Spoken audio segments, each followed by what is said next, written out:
Bismillahirrahmanirrahim. Assalamualaikum warahmatullahi wabarakatuh. Wilujeng enjing sadayana sampurasun. Patepang deui sareng Bapa yang marusup dina pelajaran basa Sunda khususna kanggo kelas 7 SMP Puldeui Al Muhajirin. Satecan dikawitan mangga kanggo hidup sadayana dipersiapkeun buku paket sareng buku catetana. Margi naon wae anu dijelaskeun dina pertemuan ayeuna mangga digaris bawahi atawa dicatet dina buku paket dina buku catatan masing-masing nya. Sarang pangabsenan oge tong hilap sapertos biasa nya ditulis di kolom komentar ku cara nuliskeun nami lengkap sareng kelasna masing-masing. Hayu urang kawitan.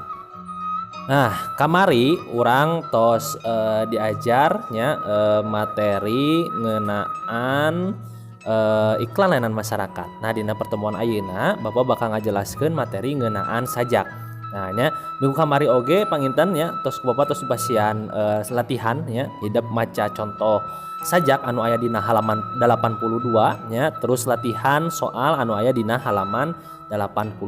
Oke, dina pertemuan ayeuna Bapak bakal ngajelaskeun sakedik ngeunaan sajak nya materi sajak. Oke. Dina buku paket halaman 83 di dia disebatkeun sajak dina sasa Sunda lain karya sampakan. Maksudna sampakan itu nyata karya murni. Ya, jadi sajak mah lain karya murni anu aya di bahasa Sunda misalnya ya. Tapi mangrupakeun kaya sampeuran ya. Jadi dia karya sampeuran. Maksudna naon sih Pak? Maksudna teh sajak mah asalna teh nyaeta ti luar. Ya, ayana sajak kadete nyaeta ayana ti luar ya, datang nate ti luar. Artina di dieu sajak mah mangrupa serapan tina sastra sejen. Nah ya, jadi di dieu dijelaskeun dina paragraf kahiji yen sajak teh mangrupakeun karya anu asalna ti bangsa sejen. Nah di dieu sajak Sunda anu munggaran ditulis ku Kiswes dina tahun 1846. Nah itu mangrupakeun sajak naon anu mimiti medal nya sajak dina bahasa Sunda anu mimiti medal nyaeta karya Kiswes nya anu mana tahun teh nyaeta tahun 1846. Kedik ngeunaan sejarah sajaknya. Nah terus aya teu pengertian sajak aya nyaeta dina halaman 82. Nah di dieu nya dina halaman 82 paragraf kahiji ngajelaskeun ngeunaan definisi sajak.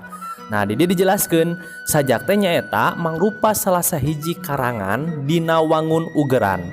Nah ugeran teh naon? Ugeran teh nyaeta puisi anu mibanda kabebasan anu leuwih laluasa batan karya sastra wangun puisi anu lainna. Nah maksudna naon?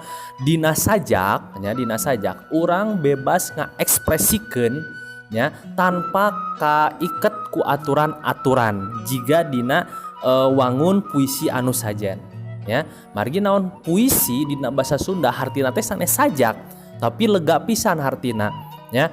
Puisi misalnya aya tembang di urang tembang ya ngeunaan tembang. Nah tembang ge sami masukna kana puisi. Terus aya deui misalnya teh sisindiran atawa pantun. Nah eta ge sami jenis puisi. Nah sajak teh salah sahiji kana jenis puisi. Mung dina sajak henteu kaiket ku aturan, artina bebas. Urang bebas ngaekspresikeun kata-kata, urang bebas ngaekspresikeun perasaan, urang bebas ngaekspresikeun naon wae dina sajak ieu tanpa mikirkeun atawa tanpa kaiket ku aturan. Nah eta pengertian sajaknya aya dina halaman 82 mangga digaris bawahi. Nah masih di halaman 83 ya. Dina bentukna sajak tiasa ditulis dina wae naon wae nya. Margi naon? Margi sajak mangrupakeun karya anu berupa tulisan ya. Kukituna dina sumebarna sajak teh tiasa dina media seperti koran, majalah, buku dan sebagainya ya. Malah ayeuna mah zaman ayeuna seueur pisan buku kumpulan sajak. Nah, di sastra Sunda sendiri ya, buku kumpulan sajak anu mimiti aya teh kaluarna ti tahun 1863. nyaeta judulna teh Lalaki di Tegal Pati karya Sayudi. Nah eta teh mangrupakeun buku kumpulan sajak anu mimiti anu aya di sastra Sunda. Nah lamun misalnya sajak mimiti anu aya di sastra Sunda mah ieu tadi anu di awalnya nyata karangan Ki Swes ya tahun 1840 genep anu judulna teh nyata Ilangna Mustika. Nah eta teh judul sajak anu mimiti. Oke, sapertos dina karya sastra lain ya sajak ngagaduhan unsur-unsur intrinsik. Nah, naon wae sih unsur intrinsik dina sajak? Nah, di dia aya dina masih halaman 83. Unsur intrinsik sajak sadayana aya 4. Anu kahiji nyaeta tema, anu kadua nyaeta amanat, anu katilu nyaeta rasa, sareng anu kaopat nyaeta nada. Nah, ya sekali deui unsur intrinsik dina sajak sadayana aya 4. Kahiji nyaeta tema, kadua amanat, katilu rasa, sareng kaopat nyaeta nada. Nah, ku Bapak bakal dijelaskeun hiji-hijinya. Anu kahiji nyaeta tema. Nah, dina pengertian ieu tema teh nyaeta inti pikiran anu ngajiwaan carita atawa jadi dadasar carita. Sifatna bisa nembrak atawa bisa oge nyamuni. Nah, di dia dina pengertian tema teh naon sih? Inti nama tema teh nyaeta ide pokok nya, ide pokok dina carita atawa dina imah sajak panginten nya.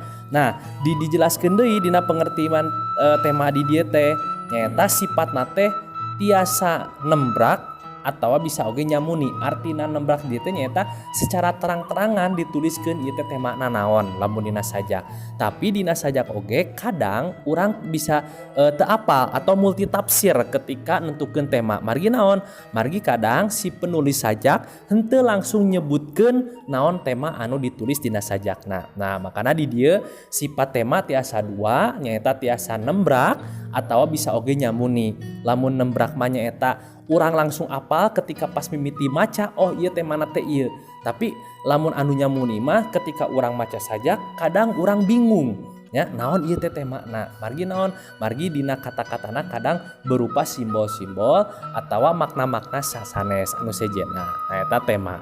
Anu kadua nyaeta amanat. Nyaeta pesen atawa talatah ti pangarang anu ditepikeun ngaliwatan karyana pikeun nu maca atawa anu ngaregepkeun. Nah, artina nyaeta pesen. Pesen teh nyaeta pesen anu positif jelas nya lamun dina amanat mah. Pesen anu bade didugikeun kunu ngadambel sajak jang anu maca atawa jang anu ngadangukeun. Anu katilu nyaeta rasa. Rasa nyaeta gambaran rasa anu tembong ngaliwatan kagemblengan eusi. Nah, artina nyaeta rasa mah ketika urang macakeun ya, ketika urang macakeun sajak kadang urang sok ngarasa misalnya teh lamun perjuangan gitu nya, lamun macakeun sajak perjuangan otomatis rasa anu karasa ku diri urang teh jadi semangat ya, terus atau misalnya jadi non bulu kuduk berdiri gitu misalnya teh nya merinding lah bahasa nama gitu nya. Nah eta teh rasa. Atau misalnya ketika urang ngadangukeun sajak anu mellow kadang urang ngarasa sedih dina ngadangukeun sajakna. Nah eta teh rasa disebutna ya. Eta unsur intrinsik anu katilu. Sareng anu kaopat nyaeta nada. Nyaeta gaya pangarang enggoning ngungkapkeun pikiran, ide jeung rarasaana ngaliwatan galindengan kekecapan.